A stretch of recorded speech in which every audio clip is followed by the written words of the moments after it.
Hello అండి. నమస్తే. నేను మీ Manasa. Welcome back to M&M's crazy kitchen. ఈరోజు వీడియోలో సంవత్సరం పాటు నిల్వ ఉండే ఆమ్లా మురబ్బా రెసిపీ షుగర్ వాడకుండా బెల్లంతోనే చాలా హెల్తీ వేలో ఎలా చేసుకోవాలో చూపించబోతున్నాను. ప్రతి ఆమ్లా కూడా బెల్లం సిరప్‌ని బాగా అబ్జర్వ్ చేసుకొని నోట్లో వేసుకోగానే బెల్లం సిరపు, ఆమ్లా కలిపి తింటుంటే భలే టేస్టీగా ఉంటుందండి. ఆమ్ల మురబ్బా చేయడానికి కూడా పెద్ద ప్రాసెస్ ఏమీ లేదండి. చాలా సింపుల్‌గా చేసుకోవచ్చు. సో, లేట్ చేయకుండా ఈ ఆమ్ల మురబ్బా రెసిపీ ఎలా ప్రిపేర్ చేసుకోవాలో చూసేద్దాం. వీడియోనెక్కడ స్కిప్ చేయకుండా ఎండ్ వరకు చూసేయండి. అలాగే మన ఛానల్‌ని ఫస్ట్ టైమ్ చూస్తున్నట్లయితే ప్లీజ్ ఛానల్‌ని సబ్స్క్రైబ్ చేసుకొని మమ్మల్ని మరింత సపోర్ట్ చేయండి. ఆమ్లా మురబ్బా కోసం ఒక పావు కేజీ వరకు రాసి ఉసిరికాయల్ని తీసుకొని రాత్రంతా వాటర్‌లో నానబెట్టుకోవాలి. ఇలా రాత్రంతా నానబెట్టడం వల్ల ఉసిరికాయలు పాకాన్ని బాగా పీల్చుకోగలుగుతాయి. ఇప్పుడు ఈ ఉసిరికాయల్ని ఒక పొడి కాటన్ క్లాత్‌తో శుభ్రంగా తుడుచుకొని వేరొక ప్లేట్‌లోకి పెట్టుకోవాలి. ఇలాగే మిగిలిన ఉసిరికాయలన్నింటిని కూడా శుభ్రంగా తుడుచుకొని, ఇప్పుడు ఉసిరికాయలు ఉడికించుకోవడం కోసం స్టవ్ మీద స్టీమర్‌లో కొద్దిగా వాటర్ యాడ్ చేసుకొని, దానిపైన కన్నాలున్న ప్లేట్‌ని పెట్టుకొని, రెడీ చేసి పెట్టుకున్న ఉసిరికాయలన్నింటినీ పెట్టుకోవాలి. అలాగే వీటిపైన ఏమైనా డ్యామేజ్డ్ పార్ట్స్ ఉంటే మాత్రం నైఫ్‌తో కట్ చేసేసేయండి. చిన్న డ్యామేజ్ అయినా సరే కట్ చేసి పెట్టుకోండి.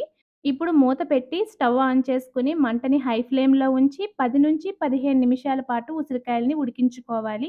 ఉసిరికాయలు ఉడకడానికి కాస్త టైం పడుతుంది. అలాగని ఫుల్‌గా ఉడకక్కర్లేదు. కాస్త మనకి చాక్‌తో గానీ, ఫోర్క్‌తో గానీ గుచ్చి చూస్తే మనకి ఈజీగా దిగేంత వరకు ఉడికితే సరిపోతుందనమాట. ఇవి ఓవర్‌గా కుక్ అవ్వక్కర్లేదు. సో, ఇలా ఫోర్క్‌తో మీరు గుచ్చి చూస్తే ఈజీగా దిగిందనుకోండి. సో, స్టవ్ ఆఫ్ చేసేసి వీటిని పక్కన పెట్టండి. ఇప్పుడు స్టవ్ మీద ఒక గిన్నె పెట్టి అందులో 1 కప్పు వరకు బెల్లం తురుము గానీ, లేదంటే ఇలా బెల్లం పౌడర్‌ని గానీ వేసుకోండి. మనం తీసుకునే బెల్లం కలర్‌ని బట్టి మన రెసిపీ కలర్ అనేది డిపెండ్ అయ్యి ఉంటుంది. సో, మీరు కొంచెం యెల్లో కలర్‌లో ఉన్న బెల్లం తీసుకుంటే మీ రెసిపీ కాస్త గోల్డెన్ కలర్‌లోకొస్తుంది. ఇక్కడ నేను యూజ్ చేసిందయితే తాటి బెల్లం అండి. సో, నా రెసిపీ అయితే కాస్త బ్రౌనిష్‌గా వస్తుందనమాట. ఇప్పుడు ఇందులో పావు కప్పు వరకు వాటర్ యాడ్ చేసుకొని, స్టవ్ ఆన్ చేసుకొని లో ఫ్లేమ్‌లోనే కలుపుతూ బెల్లాన్ని పూర్తిగా కరిగించుకోవాలి. బెల్లం కరిగిన తర్వాత ఉడికించి పెట్టుకున్న ఉసిరికాయలన్నింటినీ కూడా ఈ బెల్లం సిరప్‌లో వేసుకొని, ఉసిరికాయల్ని బెల్లం సిరప్‌లో ఒకసారి కలిపి, ఇప్పుడు లో ఫ్లేమ్‌లోనే మంటని ఉంచి, మూత పెట్టి బెల్లం సిరప్పు మరిగేంత వరకు ఉడికించుకోండి. ఈ విధంగా మనకి బెల్లం సిరప్పు ఉడుకుతుంది కదా! ఈ టైంలో మరొకసారి మూత తీసి మంటని మీడియం ఫ్లేమ్‌లో ఉంచి, ఉసిరికాయల్ని మరొకసారి కలపాలి. మూత పెట్టేటప్పుడు ఎప్పుడు కూడా మంటని లో ఫ్లేమ్‌లో, మూత తీసేసిన తర్వాత మంటని మీడియం ఫ్లేమ్‌లో ఉంచి ఉడికించుకుంటే మీకు రెసిపీ కరెక్ట్‌గా తక్కువ టైంలో పర్ఫెక్ట్‌గా వచ్చేస్తుందనమాట.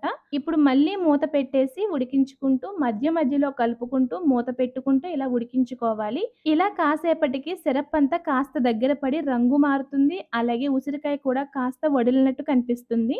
ఇప్పుడింక మూత పెట్టకుండా మంటని మీడియం ఫ్లేమ్‌లోనే ఉంచి కలుపుకుంటూ ఉసిరికాయల్ని బెల్లం సిరప్‌లో మరొక 5 నిమిషాల పాటు కుక్ చేసుకోవాలి.